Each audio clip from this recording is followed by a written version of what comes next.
These are the stories topping the news. Lawmakers to debate 8 bills when National Assembly meets on Friday. Pan American Health Organization to assist Dominica in case of Ebola, and mother remembers daughter slain in Indiana. Good afternoon and welcome to ZIZ Midday Newscast for Wednesday, October 22nd, 2014. I am JD Keynes. Now for the news in detail. 8 bills will be debated when the St. Kitts and Nevis National Assembly meets on Friday. According to the order paper from Clerk Jose Lloyd, Prime Minister and Minister responsible for Finance, Sustainable Development, Human Resource Development and Constituency Empowerment, Defense and Police, the Right Honorable Dr. Denzil L. Douglas, will introduce and have read a first time a debate during the second reading, the Customs Bill 2014, the Duty-Free Shops Amendment Bill 2014, the National Assembly Elections Amendment Bill 2014, and the St. Christopher and Nevis Defense Force Amendment Bill 2014. Minister of Foreign Affairs, Homeland Security, Labor, Justice and Legal Affairs, the Honorable Patrice Nisbet, will introduce the Housing and Social Development Levy Amendment Bill 2014 and the Jury Bill 2014. Minister of Health and Social Services, Community Development and Gender Affairs and Culture, the Honorable Marcella Liebert, will also lead the debate on the second reading of the Domestic Violence Bill 2014, which had its first reading on August 18, 2014. The Federation of St. Kitts and Nevis has built on the diplomatic relations established with the Republic of Paraguay in March of 2013 by appointing a non-resident ambassador to that country. On Tuesday, October 14, 2014, Her Excellency Jacinth Henry Martin presented to His Excellency Horacio Cartes, President of Paraguay, letters of credence which accredit her as a non-resident ambassador of St. Kitts and Nevis to the Republic of Paraguay. The ambassadorship will run concurrently with her appointments to the United States of America and the Organization of American States, and usher in a new era of bilateral engagement which will complement the multilateral ties currently enjoyed as hemispheric sister states of the OAS.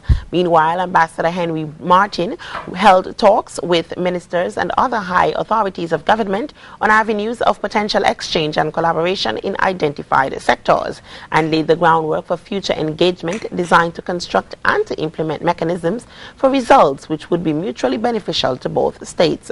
The Republic of Paraguay has one of South America's fastest growing economies, and in 2010 and 2013 experienced the greatest economic expansion of that continent, with a GDP growth rate of 14.5% and 13.6% respectively. Ambassador Henry Martin joins the ranks of many CARICOM colleagues with resident ambassadorial appointment to the United States and concurrent non-residential ambassadorship to other states within Central and South America. St. Kitts and Nevis' Prime Minister, the Right Honorable Dr. Denzil L. Douglas, is among international leaders attending a Citizenship by Investment and International Residents Summit in London, the British capital. Also invited to speak are Antigua and Barbuda's Prime Minister, the Honorable Gaston Brown, and Dominica's Prime Minister, the Honorable Roosevelt Skerrit. The two-day event also featured more expert speakers than ever before. New elements for 2014 included interactive debates on the topics, the future of the industry and the drive towards better regulation and case study-led approach, real-world insights into the advantages and disadvantages each opportunity can offer.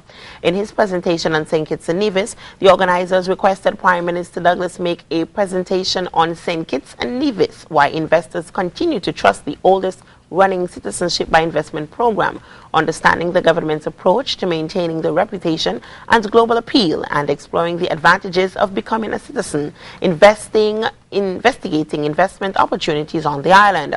The Prime Minister's presentation was followed by a discussion on how St. Kitts has become a hub for international business. We move now to news on the regional scene.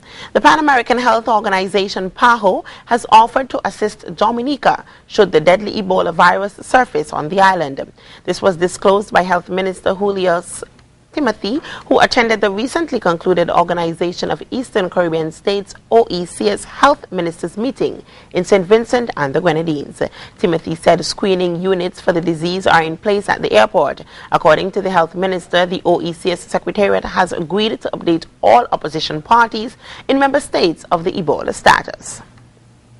Teachers at a secondary school have given Form 5 students an opportunity to meet and mingle with professionals within corporate St. Lucia. The exercise comes amid the school's Business Month observances. The Awareness Month is geared at sensitizing the students who have aspirations of entering the world of business in their professional careers. We'll hear more in this report. The Entrepot Secondary School has designated October as Business Month. Every year, the faculty devises activities and educational programs they hope will give the students some insight into the world of work, which they will imminently embark upon.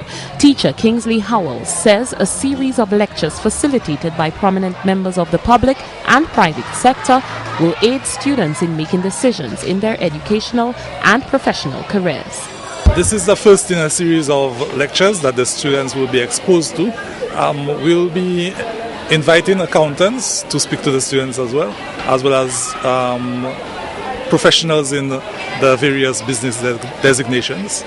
The teacher says the first in the series of lectures commenced Monday. Students were briefed by professionals in the marketing world. Today we have with us Miss Mary Edwards from the Canadian Banknote. This is the company in charge of St. Lucia National Lotteries, and she's here to speak to the students about marketing.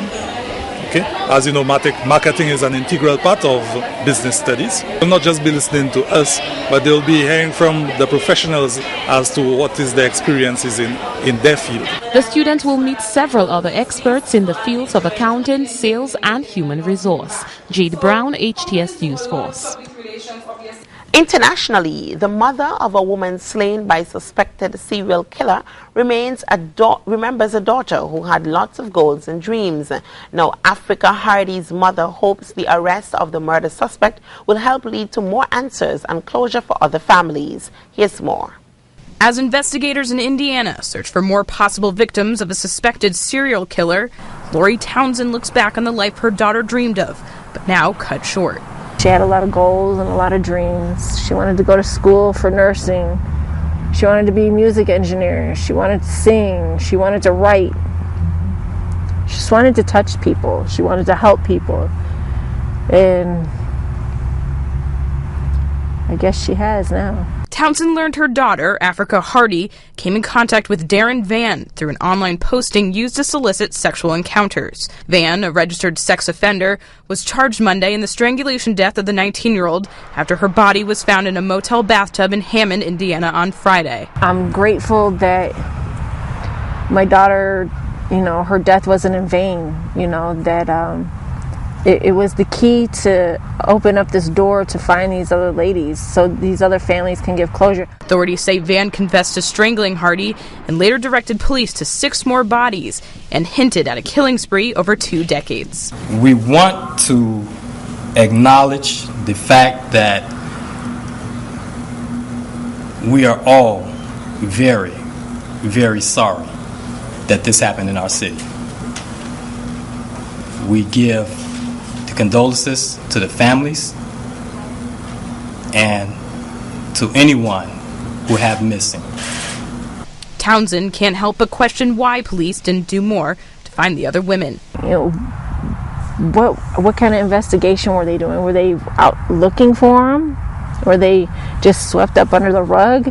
A mother holds on to her last memories of her daughter while her suspected killer is due back in court Wednesday.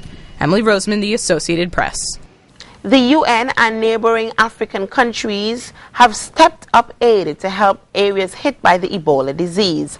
Yiming Wu has the details. Jimmy Mansongale is preparing for what could be the deadliest fight of his life. He's one of the 56 volunteer doctors, biologists and other health professionals that the Democratic Republic of Congo is training to combat the Ebola virus. He's among the 1,000 the country will deploy against the disease that's killed more than 4,500. He and his colleagues will be seeking out those who may have Ebola and burying those for whom help has come too late. Whilst I see myself among the volunteers who can save people, it's actually what we can offer, the love for people close to us that you should offer because you're going there. There are people who go and get infected despite all the measures of protection, but they go because of the love they feel for people. It's a disease that starts to cross borders, and if we don't act quickly, this disease can go everywhere. The